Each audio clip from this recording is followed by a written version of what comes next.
It's okay. She's with us. That is irrelevant. She still ran an underground criminal organization, caused the death of the Emperor and Empress along with probably dozens more, threatened a baby. Harumi's return and subsequent redemption arc in Crystalized was every bit the disaster it had the potential to be, because it completely ruins all of this. For a start, this story cleanly lays out Harumi's viewpoints. As mentioned before with the up to interpretation stuff, this is a huge problem and already demolishes a lot of the impact that her arc in the Oni trilogy left the viewer.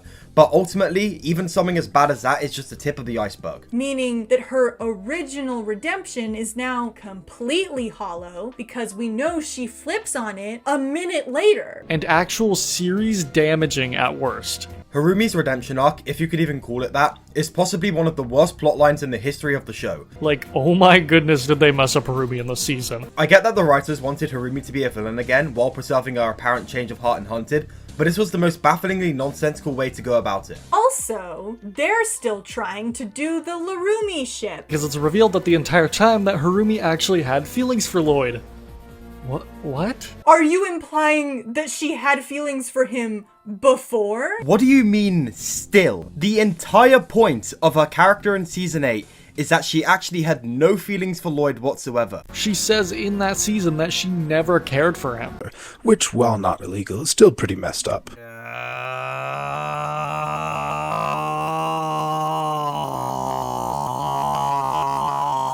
Instead of escaping the Oni temple by himself, he takes Harumi with him. They just wanted some flirty Larumi stuff. They are really pushing the flirty enemies to lovers angle, and I hate it. Escape from prison, emotionally manipulate you in order to resurrect an evil, twisted version of your father. Harumi is absolved of absolutely all sin by attacking the Overlord after realizing that he is the one who made the Great Devourer do the things it did. First of all, shouldn't she have kind of put that together already? The Overlord is literally the Lord of Darkness, literally evil itself.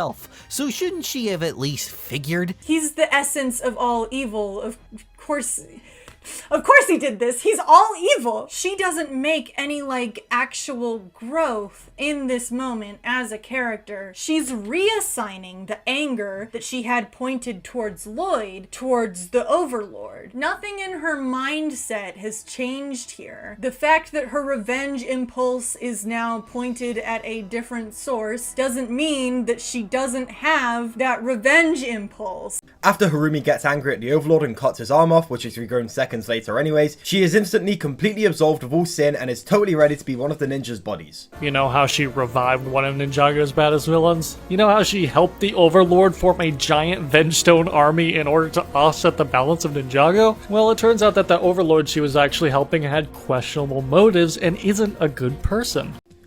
Where do I begin? There's even a line that's like, yeah, she helped out once, so we're cool. It's okay. She's with us. It's true. She helped. I'm sorry, what? But, I think we can get the obvious out of the way.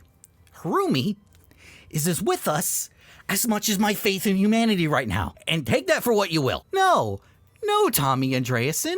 Harumi is in fact not with us. Yeah, I think you guys can see where I'm going with this. Now, I've already said this before in a few other previous videos, because in case you guys do not know, I absolutely hate the idea of Harumi turning good and siding with the ninja like this, but I will go over it again here. Giving Harumi a redemption completely ruins her character through and through in my eyes. By the end of the arc, again if you can even call it that, she doesn't even acknowledge that any of what she did was wrong. She never once apologizes to Lloyd for ruining his life. She overthrew the government, hunted down any who opposed her, engaged in illegal Vengestone trade, broke several dangerous criminals out of prison. But that doesn't mean this should automatically clear her of all the bad stuff she did in the past. Not to mention how rushed and contrived it felt. It all comes to this core problem of this whole entire thing that I'm talking about right now. Harumi shouldn't have been brought back. You took a perfectly good redemption arc for her, where she realized what she was doing was wrong, and you retconned it, doubled down super hard on her being evil, before backpedaling, decided you wanted to redeem her, and made her arc that she redirected her anger. And made a deal with the literal incarnation of evil to rid the world of free will. Not to mention she has tried to kill us multiple times. Harumi as a character has been completely misunderstood and crystallized. This sucks. This sucks so hard. Harumi shouldn't have even been brought back at all outright, because it completely flies in the face of everything that happens in the Oni trilogy. You're going to jail for a long time.